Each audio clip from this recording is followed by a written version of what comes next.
அடிப்படை கோரிக்கைகளை வலியுறுத்தி மத்திய மாநில அரசுகளை வலியுறுத்தி இன்று தந்தை பெரியார் பிறந்த மண்ணில் கவன ஈர்ப்பு ஆர்ப்பாட்டம் நடைபெற்றுக் கொண்டிருக்கிறது.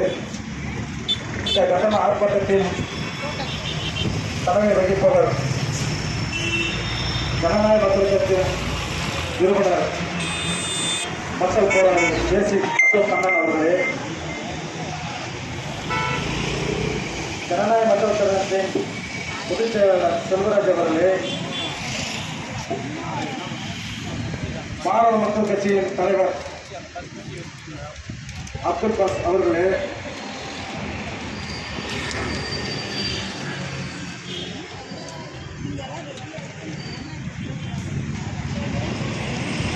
தலித் விடுதலை இயக்கத்தினுடைய பொதுச் செயலாளர் சசிகுமார் அவர்களே,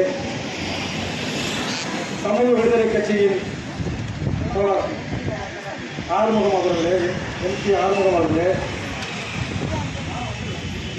தமிழக மக்கள் நலக் கட்சியினுடைய மாவட்ட செயலாளர் கோபாலகிருஷ்ணன் அவர்களே, ஆதித்தமிழர் பேரவையின் மாவட்ட செயலாளர் தோழர் ராமகிருஷ்ணன் அவர்களே, ஆதித்தமிழர் பேரவையின் மாநகர செயலாளர் ஆதிவீரன் அவர்களே,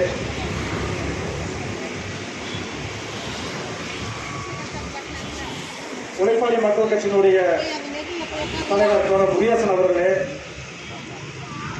மற்றும் இந்த நிகழ்ச்சிக்கு வருகை தந்திருக்கின்ற தோழமை இயக்கங்களின் கட்சியின் தலைவர்கள் அவர்களுக்கும் நான் சார்ந்திருக்கின்ற ஜெய்பி மக்கள் கட்சியின் சார்பாக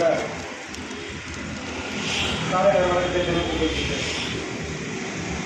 இந்த ஆர்ப்பாட்டம் இதே இடத்தில் எத்தனையோ ஆர்ப்பாட்டங்கள், போராட்டங்கள், மாநாடுகள் நடந்திருக்கும். ஆனால் இந்த இடத்தில் இன்று நடைபெற்றுக் கொண்டிருக்கின்ற ஜனநாயக மக்கள் கழகம் நடத்துகின்ற, மாணவ மக்கள் கட்சி நடத்துகின்ற இந்த கவன ஈர்ப்பாட்டம் அப்படி என்ன என்று நீங்கள் நினைக்கலாம். இங்கே இருக்கின்ற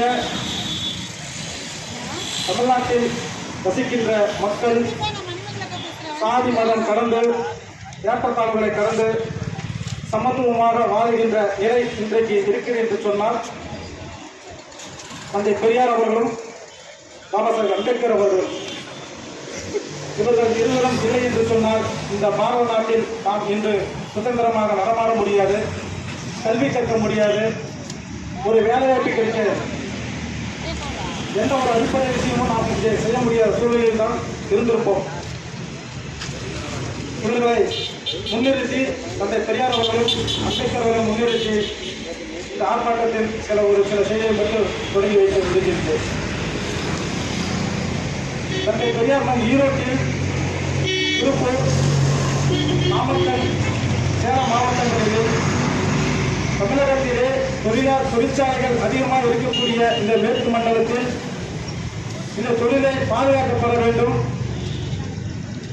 அந்த தொழிலை நம்பியிருக்கின்ற ஏழை எளிய மக்கள், தொழிலாளர்களுக்கு தினந்தோறும் வேலை கிடைக்க வேண்டும்.